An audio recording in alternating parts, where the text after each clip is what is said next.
Legend says the desert remembers the footsteps of its bravest sons. And among the dunes of Nubia, one name echoes louder than war drums.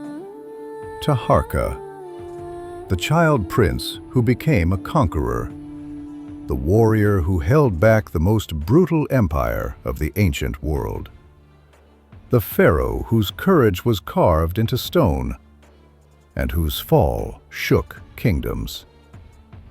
But to understand Taharqa, you must first understand the storm he was born into. History tells us this. Around 690 BCE, after Pi's unification, Egypt stood under Kushite rule. But the world beyond its borders was changing, brutal, ambitious, and hungry. To the northeast rose a force feared by every nation, Assyria, led by kings who believed their empire was destined to swallow the world. Their warriors were armored in iron.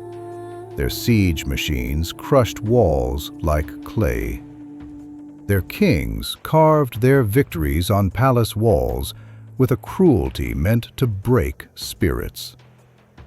And into this world stepped Taharqa, a young Kushite prince raised in both battle and devotion. He was not merely a warrior. He was a priest king of Amun, a builder of temples, a protector of Egypt. But the gods do not give crowns without testing the one who wears them. When Taharqa ascended the throne, the Assyrian Empire had already set its eyes on Egypt. They wanted the Nile, its wealth, its trade routes, its legacy. Assyrian king Sennacherib had conquered Babylon.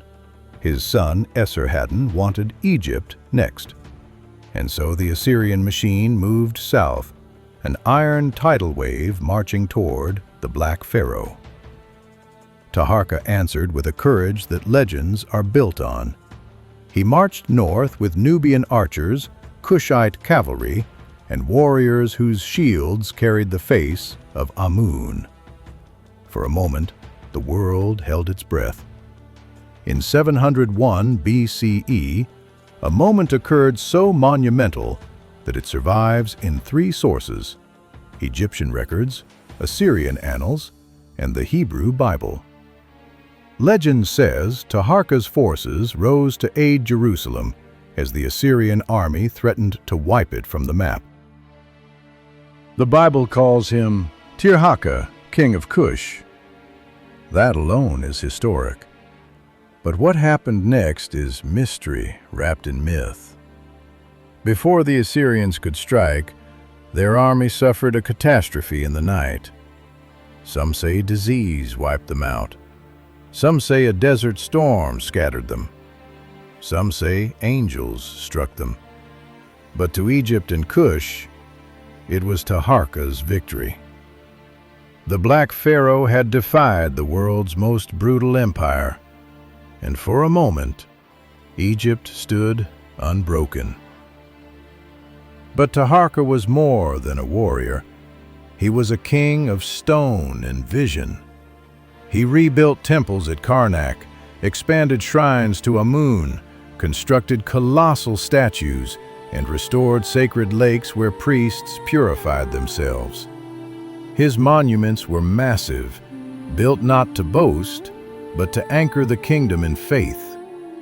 He believed a nation without its gods was a nation already defeated.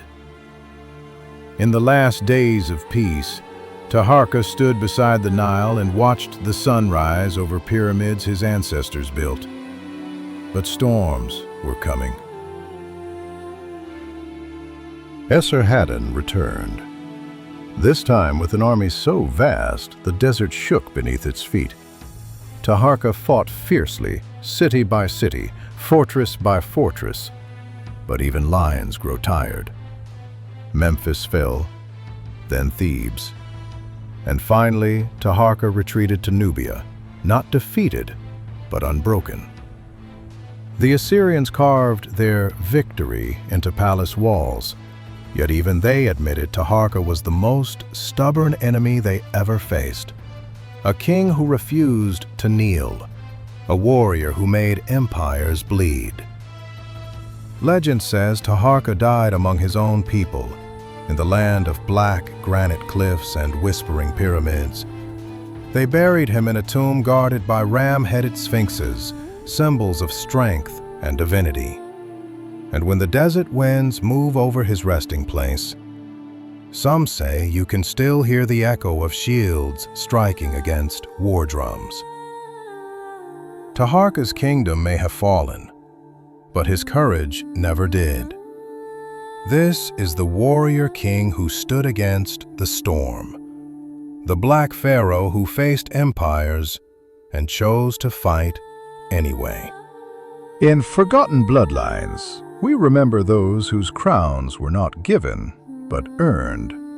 And Taharqa earned his in fire.